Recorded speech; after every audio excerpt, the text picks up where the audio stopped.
8일째죠. 8일째고 여전히 우리가 서품을 플랫폼으로 해서 3회, 그 다음에 무상 법품을 어떤 발판으로 해서 3회, 그리고 무생 행품을 발판으로 해서 3회를 할 계획입니다.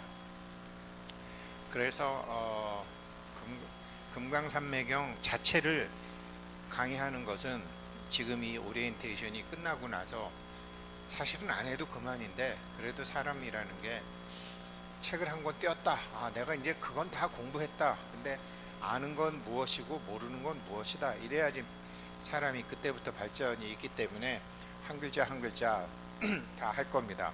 그러나 그것에 앞서 책이라는 것은 어떤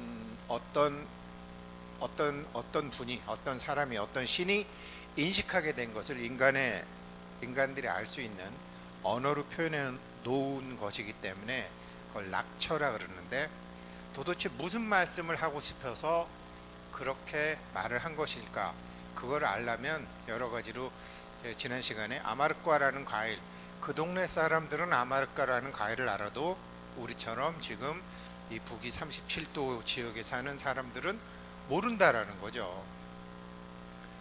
그러니 이제 그런 기본적인 개념을 잡고 들어갈 것이고, 오늘은 마찬가지로 무생행품 중에 불이라는 것이 그 속성은 나무에 있는데, 뭐 잘 아시겠지만 이 나무하고 막 비비면은 불이 생기잖아요. 불이라는 것의 속성은 이 나무와 나무 사이에 있지만, 이 나무에 있다고 할 수도 없고 이 나무에 있다고 할 수도 없고, 그렇다고 이 나무에 없는 것도 아니고 이 나무에 없는 것도 아니고, 그런 것처럼 열애장, 결정하는 마음, 결정하는 모든 것이 나무 속에 있는 불과 같은 것이다 라는 비유가 있어요. 글자로야 우리가 다 알죠. 그런데 그것이 우리 삶에서 어떠한 식으로 이제 작동되는가를 알게 되면 되는 거죠. 제가 처음에 BTN에서 금강경 강의할 때부터 이 타력이라는 책은 많이 설명을 했는데, 이건 이건희 회장이 추천한 책 아닙니다. 제가 1992년도 12월 달에 영풍문고라는 게 한국에 처음 생겼을 때, 영풍문고에서 월간 중앙을 봤더니 이건희 회장이 월간 중앙 기자랑 면담한 게 있었는데, 책을 많이 읽으신다는데 어떤 책을 읽으십니까? 그랬더니 요즘은 타력이라는 책을 읽는데 무슨 소린지 잘 모르겠다. 그래서 내가 두 번째 읽었는데 내가 참 책 두 번 안 읽는다. 한 번 읽으면 다 아는데 이 타릭기라는 책은 두 번 읽었다. 그때 저도 타릭기라는 책을 읽고 싶었는데 그게 절판된 상태였어요. 그랬는데 그게 방송에 나가니까 여러 사람들이 타력이라는 책을 찾았나 봐요. 그래서 다시 이제 타력이라는 책이 그렇게 해서 세상에 나오게 된 거지, 이건희 회장님이 추천하지는 않으셨어요. 어찌됐건 이 타력이라는 말이 저에게도 이제 1992년도부터니까 30년 됐죠? 30년 하던데 이게 어떤 의미냐, 인터넷 같은 데 가서 보면 타력 본원이라고 하는데, 타력 본원이라고 하면 안 돼요. 타력 본원이라고 하면 안 되고, 타력 본원이라고 하면은 완전히 주님의 뜻대로 이런 식의 되는 거고요. 본원 타력이라 그래야지 맞아요. 그래서 본원 타력과 무생행, 본원 타력이라 본원 타력이라. 태몽이라는 거 있죠. 태몽. 사실은 누구나 태몽이 있어요. 자기가 세상에 나올 때 주책 없는 어머니들은 자기가 애 낳고서도 애 태몽 기억도 못해. 주책 없는 엄마 잘못도 아니야. 세상에 고달퍼서. 저도 제 태몽은 뭐 저 어렸을 때 그 어머니가 미워하던 앞집 할머니 통해서 제 태몽을 어머니가 받은 거죠. 들어오는 과정은 달라요. 그러나 누구를 통해서건 반드시 알게 해주죠. 태몽은 뭐 여러 가지로 유명인 태몽, 박세리, 박찬호, 신소훈, 김건모, 조성모, 백지영, 뭐 최정환은 누구야? 뭐 이경규, 이용렬, 신동엽, 이희재, 박경림, 기타 등등, 송혜교, 고수, 기타 이효원 등등등등등 있어요. 이게 뭐냐 이런 게 다.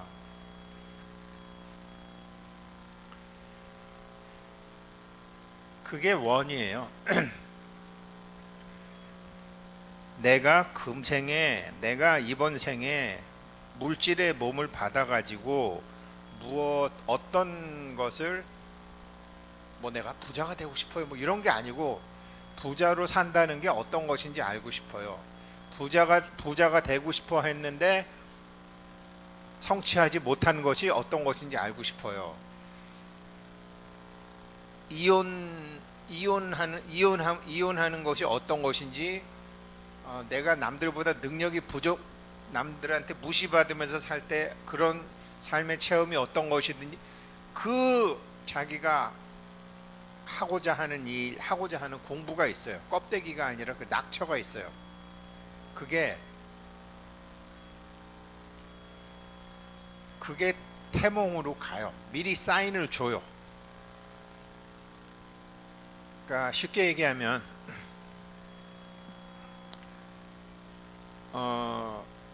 사람이 세 단계가 있잖아요. 엄마 아버지의 그 난자와 정자가 만나는 단계.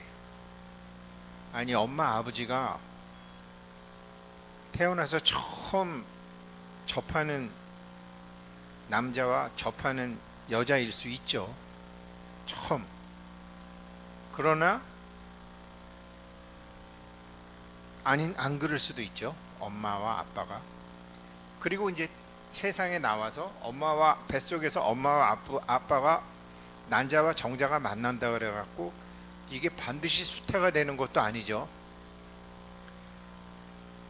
엄마 아빠가 뭐 눈만 껌뻑해도 아기를 갖는 게 아니잖아요. 그 정자가 그 난자의 벽을 뚫고 들어가는 건 어마무시한 힘이 있어야 되잖아요. 그리고 나중에 탯줄 끊어갖고 몸 받는 그 사이에도 굉장히 많은 그 있잖아요. 참 쉽지 않죠. 그래서 사람들이 그 얘기하는 그 뱃속의 그 과정이 그 뭐죠? 발렌타인데이가 2월 14일인가요? 초콜릿 여자가 남자한테 초콜릿 주는 거. 2월 14일부터 뱃속에서 10달 있으면은 그게 나중에 12월 25일이 되는 거예요.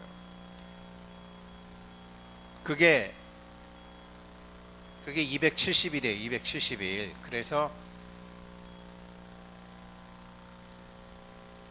발렌타인데이는 남자와 여자가 합방하는 날이고, 그리고 크리스마스는 아기 낳는 날이죠. 근데 예나 지금이나 그런 성이라는 것은 은밀하게 얘기를 해야지 드러내놓고 하면 사람이 좀 경박하고 천박하고 그렇잖아요.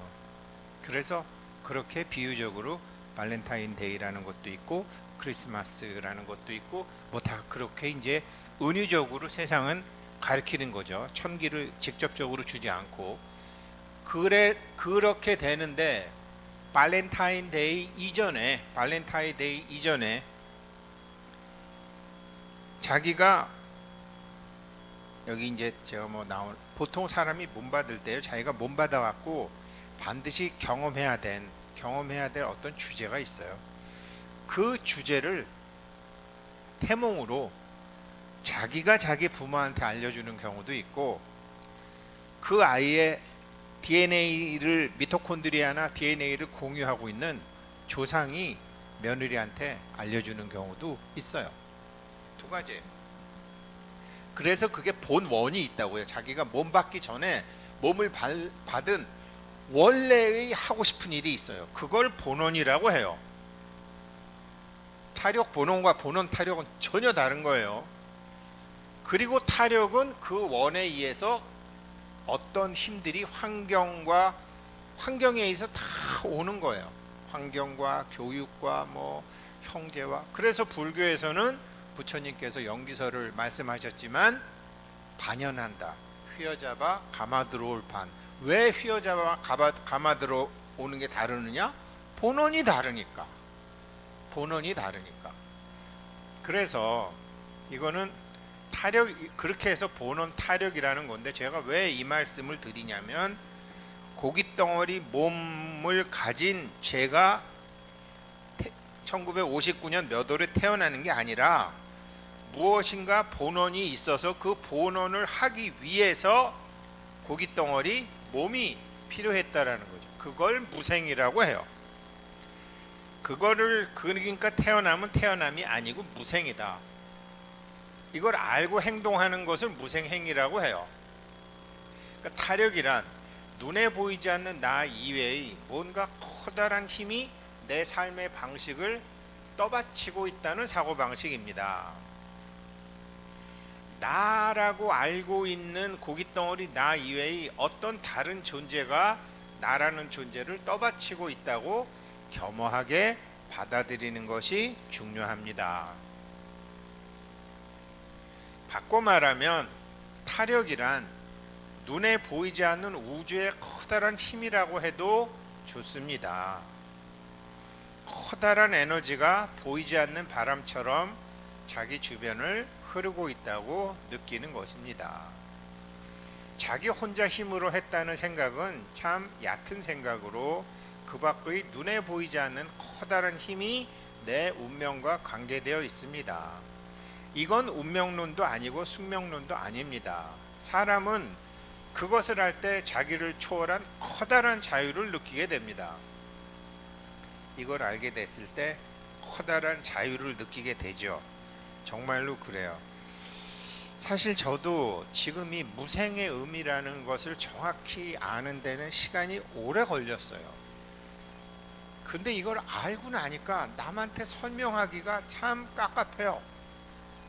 어제만 해도 저희 집 아들놈하고 딸애하고 얘기할 기회가 있었는데, 뭐 남매끼리 얘기하는 거 보니까 제가 보니까 저건 아닌데, 물론 나도 저 나이 땐 그랬지만, 근데 저 아무 소리 못했어요.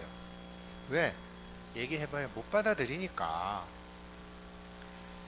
그래서 사실은 이제는 무생이 뭔지 제가 알기 때문에, 본각의 이익이 어떤 것이라는 것이 알기 때문에, 열애장의 힘이 어떤 것이라는 걸 알기 때문에, 아는 제가 모르는 사람들을 깨우쳐서 빨리 개념을 잡게 해드리는 게 그게 쉽지가 않더라고요. 뭐든지 잘 아는 사람은 쉽게 가르쳐요. 근데 자기가 잘 모르는 사람들은 어렵게 가르쳐요. 그래서 그나마 제가 이제 이거를 더 잘 알게 되면 더 쉽게 가르쳐 드릴 수 있겠죠. 그러나 지금까지는 뭐 제 상태가 그렇게밖에 안 되니 어떡합니까? 그래서 제가 이 금강산매경을 앞에서 개념 잡는데 27일, 그 다음에 본문 갖고 하는데 21일, 48일 계획을 한다고 하는 거죠. 정말로 육신을 초월한 자기가 있다는 거는 제가 계속 말씀드리지만, 지금 제가 주장자를 잡고 말씀을 드리는 거예요. 주장자를 잡고 말씀을 드린다라는 것은 뭐 더 컸나? 사실 이럴 수도 있어요. 가령 예를 들어서 이제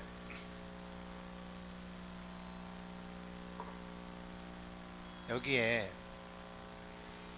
이제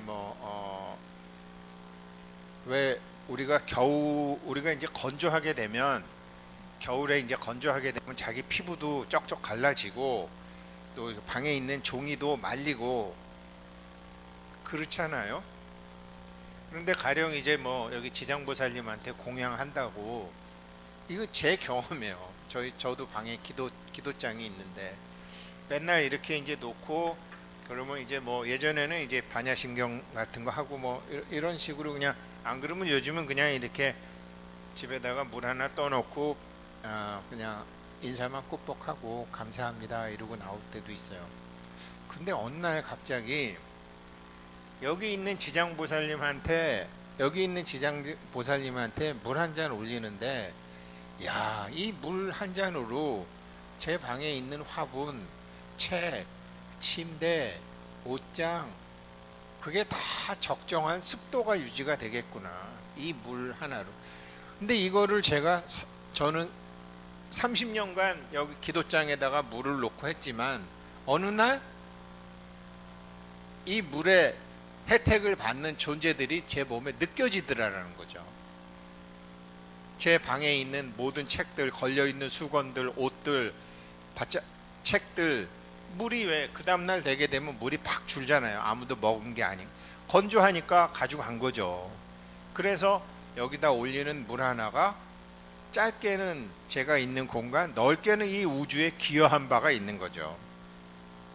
안 그러면 나무도 말라서 습도가 없으면 터지고, 이불도 벌어지고, 제 피부도 거칠어지겠죠.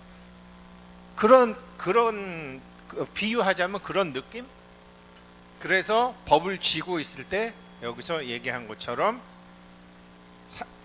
사람들이 이것을 알 때 자기를 초월한 커다란 자유를 느끼게 된다.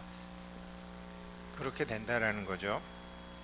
그래서 이게 이제 자기의 원이, 몸 받기 전에 원이 있어서 이 원을 이루기 위한 힘들이 계속 오는데, 이거를 뭐 좋은 것이다, 나쁜 것이다, 아니에요.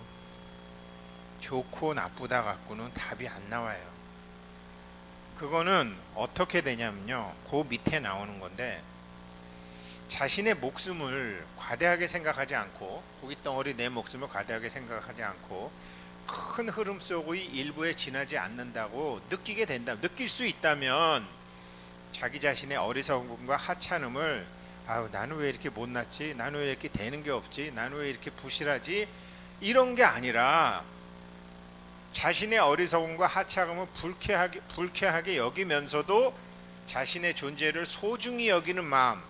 그래, 내가 남들보다 좋은 머리를 갖고 태어나지도 못했고, 남들보다 뭐 부잣집도 아니었고, 남들보다 건강한 몸도 아니었고, 남들보다 싸움을 잘하는 것도 아니고, 남들보다 뭐 뛰어나는 것도 아니고, 그러나 거기가 시작하는 점이었구나. 나의 본원이 나를 거기다 이런 데 갖다 둔 거구나, 내 본원을 하기 위해서.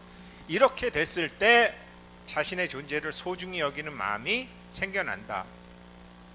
바로 그때 자기 자신의 정점이, 정해진 길이 보이기 시작하고, 거기서부터 자기 인생 이야기를 그릴 수 있는 가능성이 생겨난다.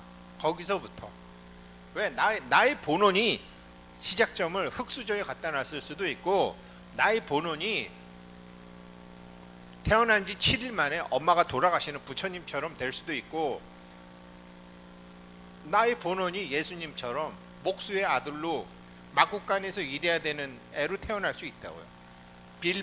빌바도 총독처럼 양반집 귀족집에서 태어나는 게 아니라 마국간의 목수의 아들로 태어나서 3살 때부터 마국간, 실제로 마국간에 계시진 않았어요. 그게 본원, 거기가 시작점이라는 거죠. 본원이.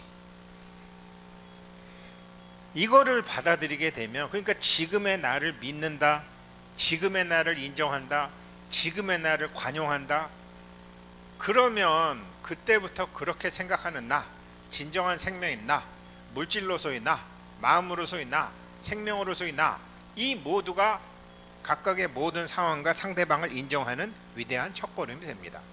왜? 본원이 내가 몸 받기 전에 본래 배우고자 갖고자 했던 원이 나를 여기다 갖다 둔 거니까. 그렇죠? 그렇잖아요. 아니, 제주도 가려면 김포공항에다 갖다 두고, 미국 가려면 인천공항에다 갖다 둬야 되는 거 아니에요? 서울로.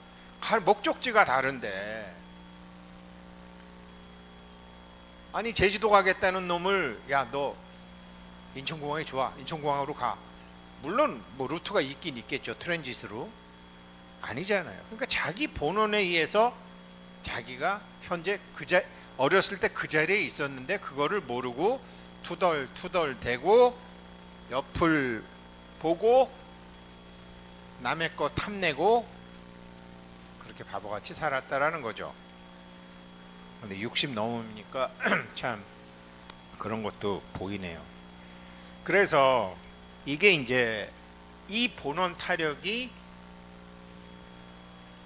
그러니까 태어났다라는 것은 육신의 기준이잖아요. 그런데 무생이라는 것은 육신의 기준이 아니고 본원을 얘기해요. 원래는 본원 이전이지만 지금 우리가 본원으로 제가 이거는 지금 27회까지는 개념을 명확히 잡기 위한 오리엔테이션 기간이라고 말씀드렸잖아요. 본원이 무생이다. 타력이 행이다. 그렇게 잡으시면 되고요. 그래서 이게 아까 말씀드렸다시피 불언, 무인, 무생심자. 아무런 생겨남도 없는 경지도 생겨난 마음도 없다. 이게 이 무생심이라는 마음은 신무형단, 마음이라는 것이 어떤 형태나 단락이 없는 것이어서 마치 불의 바탕이 나무, 유여, 화성, 수처, 목중, 마치 불의 그 성품, 불의 작용이 나무 속에 있기는 하지만 장소가 정해진 곳은 없고 기재무소 결정송고, 아직 결정된 게 아니다. 나무와 나무에 있긴 하지만 불은 나무와 나무가 있으니까 언제든지 불은 만들 수 있지만 액션이 들어가야 되는 거 아니에요. 그래서 이게 뭐 무생시민이 뭐 무상법인이 하는 게 이게 중생들의 말로 하자니 단지 이름만 있고 성불가득, 성은 무조건 작용이라고 그랬죠. 이 마음의 열애장의 마음, 이 법보장의 마음, 이 백억에 가진 자가보장의 마음은 이 백억이 갖게 되는 작용이 일어나게 되는 것은 성불가득, 느낄 수는 있어도 뭐 공식처럼 얻을 수 있는 게 아니다. 이게 이치를 드러내기 위해서 그 이름을 빌려서 그 이름으로 삼기는 삼았지만 이름도 사실은 없는 것이다. 지금 사람들이 잘 몰라서 그렇죠. 이제 대표적인 게 이제 예전에 뭐 연세대학교 경영학과가 이제 그런 대표적인 거예요. 재벌 2세들이 많이 갔죠. 저희 때도 불법 보교를 많이 갔어요. 저희 친구도 연대 경영학 아주 굉장히 부잣집 아들이었는데 뭐 돈 많이 들여서 가더라고요. 그런데 딱 3학년 되면요, 일반집 아이들이랑 재벌집 아이들이랑 같이 어울릴 수가 없어요. 처음에 1, 2학년 때는 친구고 뭐 어쩌고 저쩌고 뭐 학번이 앞서고 저쩌고, 어느 정도 딱 지나면 3학년 딱 들어가면은 부잣집 아이들과 가난한 집 아이들은, 그런 일반 집 아이들은 달라요. 있는 집 아이들이 건방져서가 아니에요. 본원이 달라요. 본원이 달라서 만나는 게 달라진다고요. 금수저로 태어난 애들 본원이 달라요. 정말 제가 이 48일 공부 지금 공개를 안 하고 유튜브에 안 올리고 몇몇 사람들만 보게 하는 이유가 있어요. 귀족 학교가 없는 나라가 우리나라예요. 귀족 학교가 없는 나라가 6.25 때 다 평준화돼 갖고 그게 없어졌어요. 그게 우리한테 복이긴 하죠. 확 컸으니까. 귀족 학교가 없어졌어요. 왕립 학교도 없어졌어요. 지금 유일하게 있는 게 스님들 강원이에요. 그 스님들 강원에서 가리키는 것이 요즘은 한문 가리키는 것으로 잘못 알려져 있지만, 스님들 교육시키는 거랑 왕실 가족들 교육시킨 거랑 같았어요. 스님은 인간의 영혼을 이끌어야 되잖아요. 왕실은 일반의 그걸 이끌어야 되잖아요. 그런 특수한 교육을 재벌집에서 가리키는데 부모들이 굉장히, 자기네들도 그걸 못 가리키니까 굉장히 힘들어해요. 아마 제가 그 재벌집에 경제 과외 선생으로 뽑혀갔던 것은 아마 저를 너무 잘못 평가했던 것 같아요. 제가 생각해 보면. 왜 그러냐면 제가 불교 금강경 해설서를 내놨거든요. 그랬더니 재벌집에서는 어떻게 생각하겠어요? 야, 이 사람은 경제도 알고 보이지 않는 세계도 아는 사람이다. 이 사람은 우리 집에 공부를 가르쳐야 돼. 그렇게 됐던 것 같아요. 문제는 제가 깊숙하게 알지 못했다라는 거예요. 항상 죄송스러운 거예요. 뭐 골드만삭스에서 뭐 2025년, 2050년에 한국이 미국 다음으로 세계 2위 부자가 된다? 그거 골드만삭스 애들이 한국의 수출, 수입, 산업구조 분석에서 나온 게 아니에요. 그쪽도 다 점쟁이, 포춘텔러, 이 점성술사들이 있어요. 신탁. 우리로 따지면 그냥 무당이라고 하지만 그 신하고 통해서 뭐라 그러지? 채널링이라고 또 말을 바꾸죠. 조금 채널링 해가지고 받은 다음에 아유 월스트리트 가보면 저기 뭐야 월스트리트가 뭐 그냥 거기 공부 잘하는 애들이 있는 게 아니에요. 거기 각국에 그냥 옛날에 한국의 대행스님도 그런데 초대받아 가고 인도의 신비주의자들, 중국의 신비주의자들, 티벳의 신비주의자들 미래를 볼 수 있고 기업이라는 게 뭐예요? 돈이라는 게 뭐예요?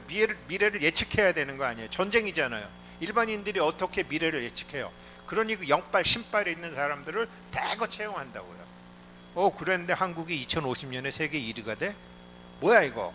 그 다음에 그거를 여러 가지로 한국인의 근거도 보고 자료도 보고 숫자도 맞고 맞네? 이러면서 공표하는 거지. 그렇게 돼 있어요. 모든 예측이 그렇게 돼 있어요. 그래서 보이는 세계와 보이지 않는 세계, 보이지 않는 세계를 작동하기 위해서 뭐 금강경도 필요하고 신발도 필요하고 주역도 필요하고 그런 사람들을 재벌가에서는 다 찾아다녀요. 누가? 재벌가 마누라와 집사들이. 다른 공부를 해요. 지금 제가 그 공부해야 된다는 거예요. 남들하고 같은 공부해서 남들 이겨보신 적 있으세요? 아유 그럼 뭐 서울법대나 서울의대 가야지. 남들하고 같은 공부해서 남들을 이겨본 적이 없잖아요. 이런 생각을 재벌들은 가리키는 거예요. 자기 집 애들이 뭐 대한민국 1등 했어? 전교 1등 했어? 아니야. 전교 꼴등한 놈도 있어. 그런데 나중에 전교 1등한 애들을 참모로 부리려면 같은 공부하면 돼요? 전혀 다른 공부를 해야지. 이런 공부거든요. 한국의 양반 문화, 귀족 문화가 제대로 남아 있는 거는 한국의 절집밖에 없죠. 그냥 절이 아니라 한국의 절집에 양반 문화, 귀족 문화, 양반 교육이 담겨져 있어요. 옛날에 양반들이요. 지금 어느 종교든 막론하고 밥 먹을 때 가서 밥 주는 데는 절밖에 없어요. 코로나 때문에 요즘 안 주지만 예전엔 그거 양반집들에서 다 줬어요. 저 경주 최부자, 강릉 최부자, 논산 윤씨 부자 뭐 그런 사람들 있잖아요. 다 해줬다고요. 그 전통과 문화를 지금도 하고 있는 데가 절이에요. 사람 거둘 줄 아는 거, 사람 거둬서 다시 내보낼 줄 아는 거. 그게 양반집과 재벌집과 돈 버는 사람들의 기본이라고요. 그냥 뭐 인터넷에 있는 정보 안다고 해서 부자가 되는 것도 아니고 학교 공부 잘한다고 성공하는 거 절대로 아니라니까요. 본원이 다른데 어떻게 나에게 작용하는 힘이 같을 수 있어요? 그 공부하는 거란 말이에요. 그래서 이런 무생심이 건데 그걸 이제 이 사람이 썼죠. 이 사람이 썼는데 이 사람은 한국에서 태어났죠. 외정시대 때 한국에서 태어나서 사범학교 자기 엄마 아버지가 평양사범학교 선생이었고 얘도 평양사범학교 중학교 1학년이었을 거예요. 중학교 1학년이었을 때 해방이 돼갖고 아무것도 없이 일본 가갖고 아주 비참하게 살다가 살았는데, 자기가 보니까 만주에서 온 사람, 한반도에서 온 사람, 조선이나 만주에 있다가 온 사람들 중에 말년이 좋은 사람이 이상하게 단 한 명도 없더라라는 게 있어요. 왜 단 한 명도 없었을까라는 생각을 하게 된 거예요. 무생심하면서 또 설명을 드릴게요. 지금 몇 분 됐죠? 시간이? 예? 30분? 시간 없네. 빨리 해야 되겠다. 예, 그렇고요. 그래서 먼저 이제 요거를 말씀드릴게요. 본원을 말씀드릴게요. 본원 타력을 알아야지 무생이지만 행을 하니까. 환생과 환생 사이 육신이 죽고 난 후의 존재는 영혼의 휴식기라고 규정할 수 있을 것이다. 그것은 휴식과 회복과 소화의 시기이다. 그러니까 우리가 사람이 죽고 난 다음에 다시 태어나는 그런 산신들, 용왕들, 조상들, 우리가 뭐 제사상이나 뭐 차리면 그거 받으러 오시는 분들, 그분들 백중에 참여하는, 중양절에 참여하는 그 대상들, 휴식과 영혼의 휴식과 회복과 소화의 시기에 계신 분들을 대상으로 전부 불교 집안에서는 행사가 많죠. 이 영혼이 처음 자기 자신을 발견하는 영역은 영계이다. 나 어제 그 자료에 나오죠. 이렇게 제가 왜 영혼이 분리되는 거요? 유체이탈이 되어 있는 거 영계죠. 근데 거기는 어떤 장소가 아니라 의식 상태다. 예, 의식 상태예요. 그러니까 의식 상태니까 몸이 없으니까 미국에 있는 딸이 물 한 잔 놓고 기도하면 슉 미국에 나타나고, 저기 남아프리카에 있는 아들이 남아프리카 어디 사원에 가서 향 하나 꽂고 아버지 그러면 글로도 나타나고. 의식 상태니까. 장소가 아니라 의식 상태다. 시공간을 초월하니까. 죽었다고 해서 영혼이 실체에 대한 그릇된 인식에서 벗어나지 않는다. 이것도 중요한데, 제가 아까 말씀드린 것처럼 미국에서 하니까 미국으로 가고, 남아프리카에서 남아프리카로 가고, 가는 사람도 있고 못 가는 사람도 있어요. 왠지 아세요? 왜 우리가 에이 소금 뿌린다 그러잖아요. 오지 말라고. 귀신들 오죠. 소금 뿌리고 팥 뿌리잖아요. 바닷물 소금이잖아요. 그래서 태평양 못 건너고 인도양 못 건너요. 무식한 영혼들은. 그래서 절집에서도 이렇게 복숭아 같은 거, 복숭아 안 올리잖아요. 근데 큰 절에서는 올려요. 그런 물질에 복숭아 넣으면 안 된다. 안 되는 게 어딨어 하면서 놔요. 넘어가는 거죠. 그렇게 죽는다고 해서 영혼이 실체에 대한 그릇된 인식에서 벗어나지 못해요. 그래서 공부하고 경 읽어드리고, 근데 경을 내가 알고 읽어드리면, 자기가 확실히 알으면은 자기 영혼한테도 잘 가르치는데, 자기도 모르면 몰라요. 우리 학교 다닐 때 그거 겪었잖아요. 선생님들이 영어를 못해. 우리 때만 해도 영어를 못하니까 영어를 엉망으로 가르쳤어. 그러니까 지금도 못하잖아요. 제대로 알고 제대로 가르치면은 실생활에 다 쓸 수 있는 건데, 그냥 점수 그냥 해 이놈아, 못 써먹는 거예요. 똑같아요. 이 법계의 살림살이 존재의 실상에 대해서도 자기가 알으면 조상님들한테 다 할 수 있어요. 백중천도 물 한 잔 떠놓고 다 하실 수 있어요. 누구한테 청부 기도해가지고 두들겨서 되는 게 아니라.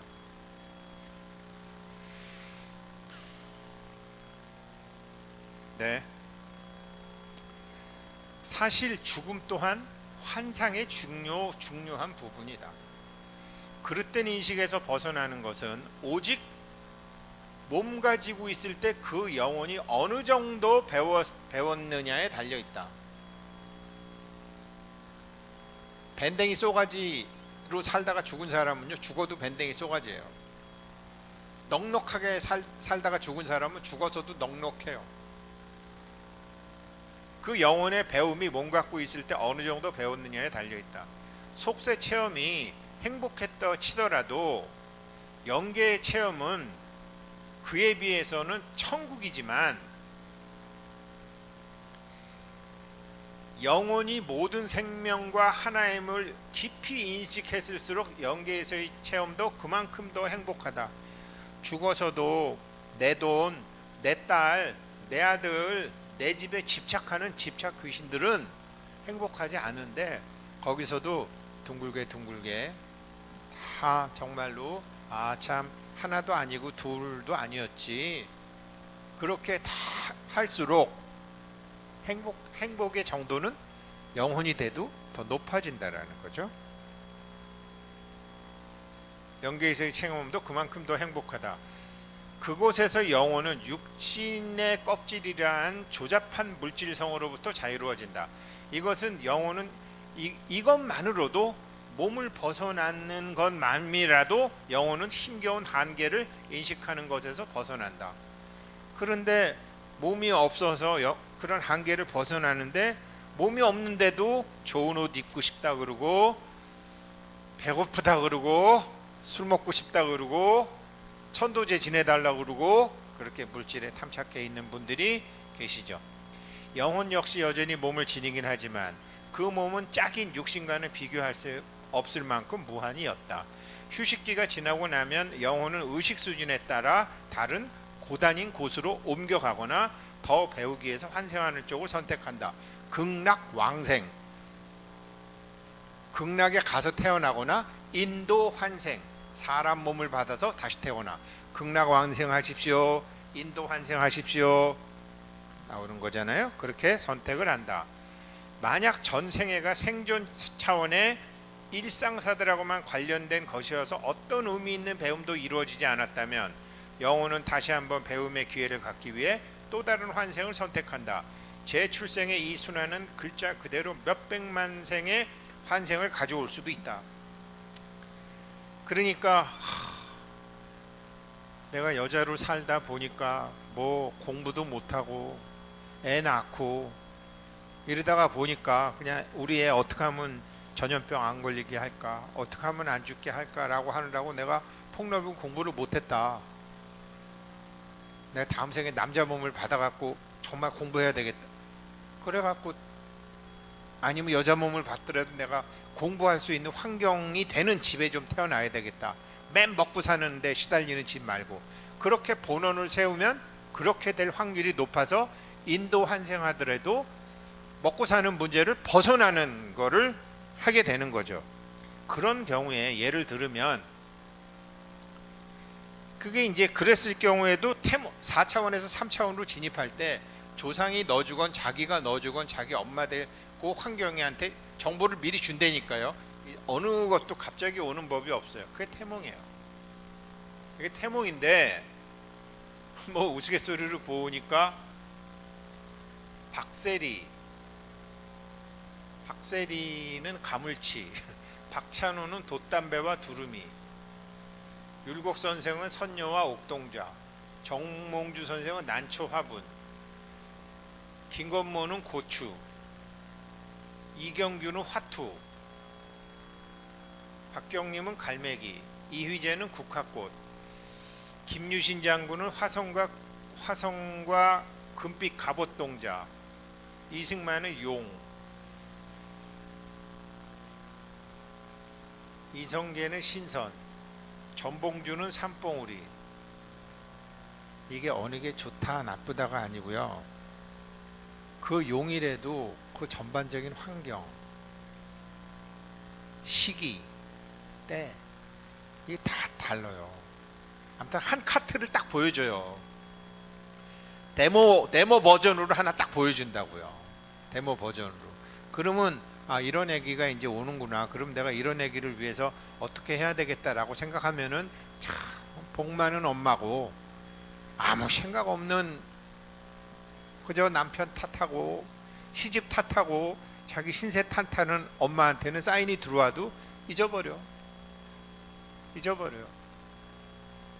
이렇게 반드시 데모 버전으로 한 커트가 딱 간다니까요. 포스터 한 장 붙여주듯이. 제가 그 천안 성거산 보명사에서 원각경 강의할 때 조영원 선생이, 그때가 노무현 대통령 때였나? 노무현 대통령 태몽이 말이었어요. 백말. 그 엄마가, 어떤 할아버지가 이렇게 백말을 끌고 와서 노무현 대통령한테 주는 태몽을 꿨다고 그러더라고요. 근데 조영원 선생하고 저하고는 좀 생각이 달랐는데, 그 흰말, 조영원 선생 그 흰말은 그 전쟁용이다. 그러니까 노무현 대통령이실 때 내 시끄럽지 않냐? 그렇지 않아요. 해석은 뭐 여러 가지로 할 수 있는데, 그래서 그 엄마한테 물어봤다는 거 아니에요.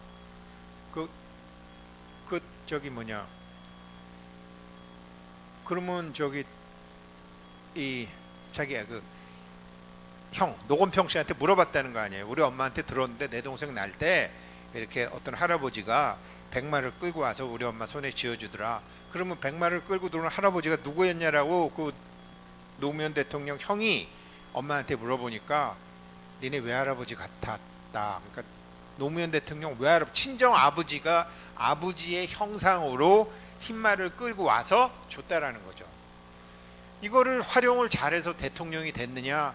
안 그러면 이것이 의미하는 바를 몰라서 그렇게 부엉이에 의해서 떨어져서 참 아까운 분이 가셨고, 그분의 죽음을 이용해 먹는 사람도 있고, 그분의 죽음을 즐거워하는 사람도 있는데, 이 본원을 한 컷을 집어넣어서 해주는 게 태몽이라니까요. 이 태몽, 자기가 들어온 태몽을, 엄마가 일찍 돌아가셔서 엄마가 삶에 고달프고 힘들어서 나에게 들려주지 못했다. 언니가 들은 것 같은데, 그거요? 난 날 때 태몽이 뭐였는지 아시려면 이거 금강산매경 중에 그거 그대로 그 컷 달라고 그럴 수 있어요. 자기가 보실 수 있어요. 내가 세상에 태어날 때 4차원에서 3차원으로 들어올 때 한 커트 잘라서 보여줬던 거를 자기가 명상의 힘으로 자기가 볼 수 있다니까요. 왜? 세상에 존재하는 필름이니까, 아카이브 같은 거니까 아카이브에서 꺼내서 다시 보는 거예요. 그때는 엄마가 봤고 오빠가 봤고 앞집 아줌마가 봤지만 이제 내가 보는데 아카이브를 누군들 못 봐. 단지 그 볼 수 있는 마음의 상태로 자기가 들어가는 거죠. 그게 멸진정의 상태, 니빠야의 상태로 가다 보면 중간쯤에 있어요. 니빠야까지 가지도 않아. 그게 바로 이제 무생행이라는 거죠. 무생행. 제가 노무현 대통령 이거 했네. 여기서 설명을 했죠. 그래서 아무튼 태몽이라는 것도 그런 의미가 갖고 있다. 뭐 좋다, 못다, 뭐. 네, 오늘 여기까지 하고 무생행품 마저 한 번 더 하겠습니다. 감사합니다.